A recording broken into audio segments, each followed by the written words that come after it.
Hare Krishna. Text 22. Beauty in Krishna's presence. Neyam subhishyate tatra yathedanim gadadhara tvatpader ankita bhati swalakshana vilakshitayi. O Gadadhar Krishna, our kingdom is now being marked by the impressions of your feet, and therefore it appears beautiful. But when you leave, it will no longer be so. Shrim नेयम सुभिष्यते तत्र यथेदानीम गदाधर त्वत्पदैर अंकित भाति स्वलक्षण विलक्षितैः. Srimad Bhagavatam 1.8.39. There are certain particular marks on the feet of the Lord which distinguish the Lord from others. The marks of a flag, thunderbolt, and instrument to drive an elephant, and also an umbrella, lotus, disc, etc. are on the bottom of the Lord's feet. These marks are impressioned upon the soft dust of the land where the Lord traverses. The land of Hastinapur was thus marked while Lord Shri Krishna was there with the Pandavas, and the kingdom of Pandavas thus flourished by such auspicious signs. Kunti Devi points out that these distinguished features and is afraid of ill luck in the absence of the Lord. In the Chanakya Shloka, the instructions of the great moralist Chanakya Pandita, there is a very nice verse. Prithvi Bhushanam Raja Narinam Bhushanam Pati Sarvari Bhushanam Chandro Vidya Sarvasya Bhushanam. Everything looks beautiful when it's intimately related with it.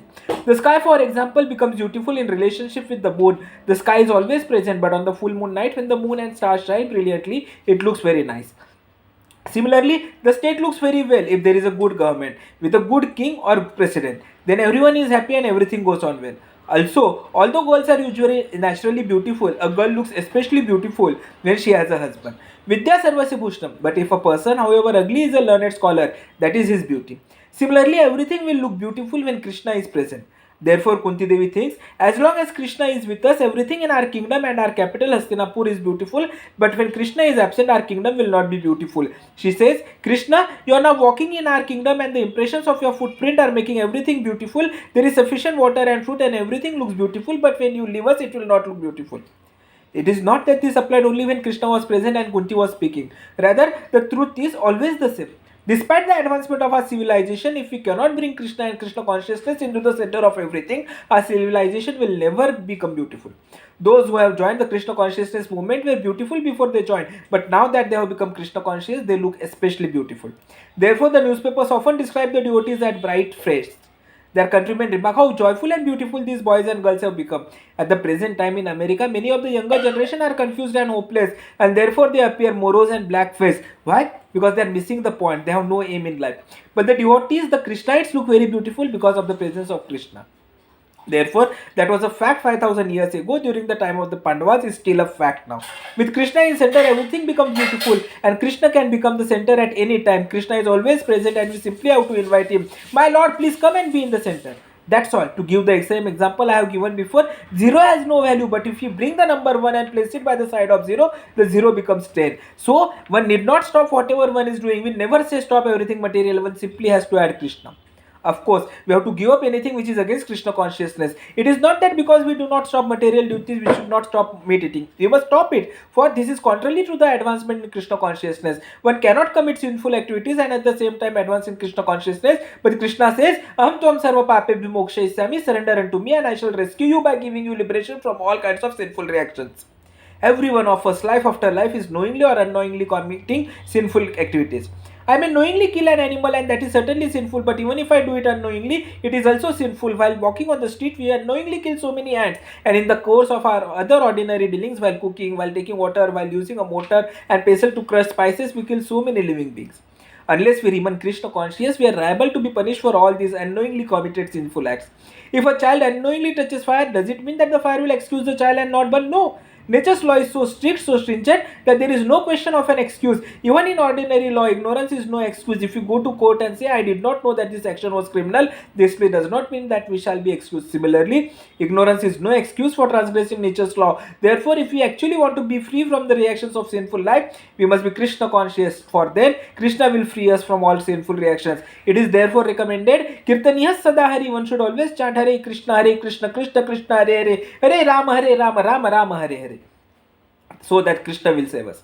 We should always keep Krishna within our minds, for Krishna is like the sun. This is the motto of our Back to Godhead magazine. Krishna Surya Sama Maya Haya Andhakara Yaha Krishna Taha Nahi Maya Ra Adhikara. Chaitanya Charitamrita Madhya Leela 22.31.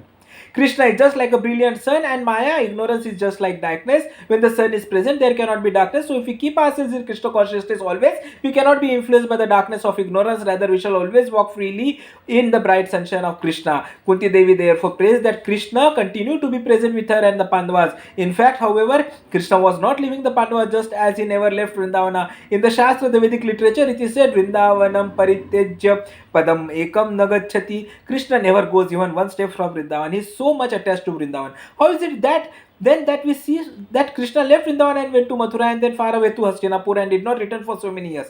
Actually, Krishna did not leave. For all the inhabitants of Vrindavana, after Krishna left, we are always thinking of him and crying. The only engagement of Mother Yashoda, Nanda Maharaj, Radharani, and all the gopis, cows, calves, and cowherd boys was to think of Krishna and cry. And in this way, they felt Krishna to be present, because Krishna's presence can be felt more strongly in separation from him.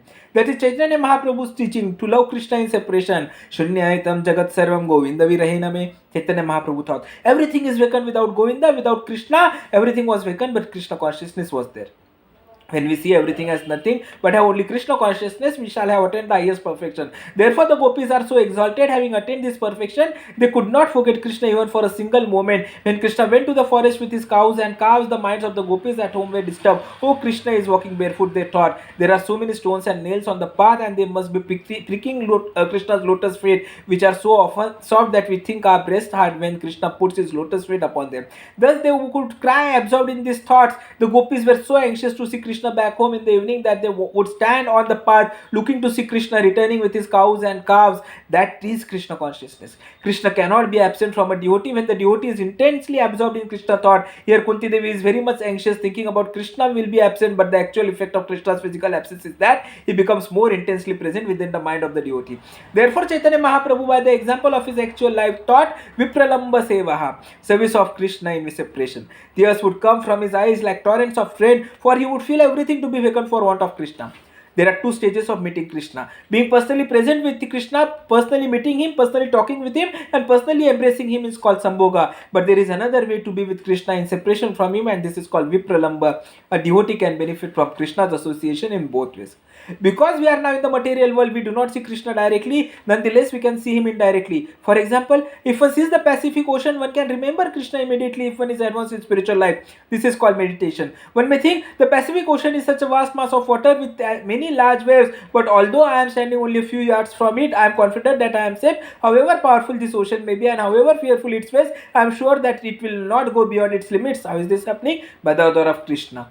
Krishna orders, my dear Pacific Ocean, you may be very big and powerful, but you cannot come beyond this line. In this way, one can immediately remember Krishna or God, who is so powerful that even the Pacific Ocean abides by his order. In this way, one can think of Krishna, and that is Krishna consciousness. Similarly, when one sees the sunrise, one can immediately remember Krishna, for Krishna says in Bhagavad Gita 7.8, Prabhasmi Sashi Surya Yaho. I am the shining of the moon and the sun. If one can learn how to see Krishna, one can see him in the sunshine. Our scientists have not created the sun, and although they may be juggle words, it is beyond their ability to know what the sun actually is. But the Vedanta Sutra 1.1.3 says, Shastra Yonivat. One know everything through the Shastra. The Vedic literature. For example, if one studies the Vedic literature, one can know that the sun is described in the Brahma Samhita 5.52. Yat chakshur esha savita shakala grahanam raja samasta surya murti rashesha tejaha yasya yagneya brahmati sambarto kalo chakro govinda madhipurusham tamaham bhajami. This was described the sun as the eye of all the planets, and if one meditates upon this, one can understand that this is a fact, for at night before the sun rises, one cannot see. The sun is also described as the eye of the Lord. The sun is one of his eyes and moon is the other. In the Upanishad, therefore, it is said that only when Krishna sees can we see. The sun is also described as Ashesha Teja, unlimitedly hot. And what is its function? Yasya Yajnaya Brahmati Sambrata Kala Chakra. The sun has its orbit. God has ordered the sun. You just travel within this orbit and not anywhere else. The scientists say that if the sun were to move a little to one side, the whole universe would be ablaze, and if it moved to the other side, the whole universe would freeze. But by the order of the Supreme, it does not move even 1/10,000th of an inch from where it should be. It always rises exactly at the correct time. Why? There must be some discipline, some obedience, some order. The Brahma Samhita therefore says, Yasya Yajnaya Brahmati Sambrata Kala Chakro Govinda Madhipurusham Tamaham Bhajami.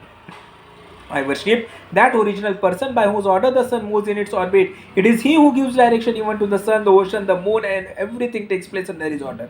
So, where is the difficulty in understanding God? There is no difficulty. If one is actually saved, if one has a brain that is not made of stool and can understand God at every step. The Lord says, Rasoham apsu kaunteya prabhasmi sashi surya yoho pranavah sarva vedeshu shabda khe purusham narashu.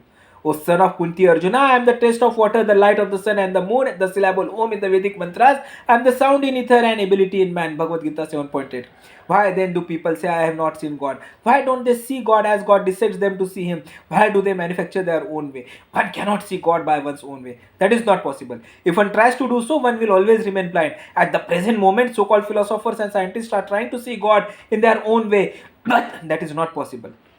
One has to see God by God's way. Then one can see Him. If I want to see the President of the United States, can I see him in my own way? If not, then how can I expect to see God in my own way? Is it not rascaldom? I cannot see even an ordinary man in an important position in my own way. I have to make an appointment with his secretary and make the other appropriate arrangements. But although God is so much greater than ordinary men, rascals support the view that one can see God in one's own way. As many ways as you invent, they say, they are all bona fide. This is rascaldom. The world is full of rascals and fools, and therefore God consciousness, Krishna consciousness has become a vague idea. Otherwise, if one wants to see God, if one wants Him to be present, as Kunti Devi is requesting that He be, one can keep God always within one's heart. We simply have to apply our mind and senses in Krishna consciousness as done by Maharaj Amrish. Savayam manah Krishna padara vindor vachamsi vaikunta guna anuvartane. Bhagavatam 9.4.18. First, we must fix our minds on the lotus feet of Krishna, for the mind is the center of all sensory activities. If the mind were absent, in spite of having eyes, we could not see, and in spite of having ears, we could not hear. Therefore, the mind is considered the 11th sense. There are 10 senses, 5 working senses and 5 knowledge acquiring senses, and the center of the senses is the mind. The Bhagavad Gita 3.42 says, Indriyani parani ahur indriyebhya param manah manasastu para buddhi yo buddhi parastu. In this verse, Krishna explains that although we consider the senses to be very prominent, beyond the senses is something superior, the mind. Beyond the mind is the intelligence, and beyond the intelligence is the soul. How can we appreciate the existence of the soul if we cannot understand even the psychological movements of the mind? Beyond the mind is the intelligence, and by speculation one can at the most approach the intellectual platform, but to understand the soul and the God, one must go beyond the intellectual platform. It is possible to understand everything, but we must gain understanding through the right channel. Therefore, the Vedic injunction is tad vijnanartham sagurum eva bhigachat samit panihi strotriyam brahmasnishtam. If one is actually serious about understanding supernatural transcendental subject matters, one must approach a bona fide spiritual master. This is says in Mundaka Upanishad 1.2.12. Tad vijnanartham sagurum eva bhigachet samit panihi strotriyam brahmanishtam. So let us see what Kunti Maharani says. Neyam sobhishyate tatra yatha dinam gadadhara tvatpader ankita bhati swalakshana vilakshitai. O Gadadhara, Krishna, our kingdom is now being marked by the impressions of your feet, and therefore it appears beautiful. But when you leave, it will no longer be so. Neyam sobhishyate tatra yathe danim gadadhara tvatpader ankita bhati swalakshana vilakshitai. Hare Krishna will continue further tomorrow.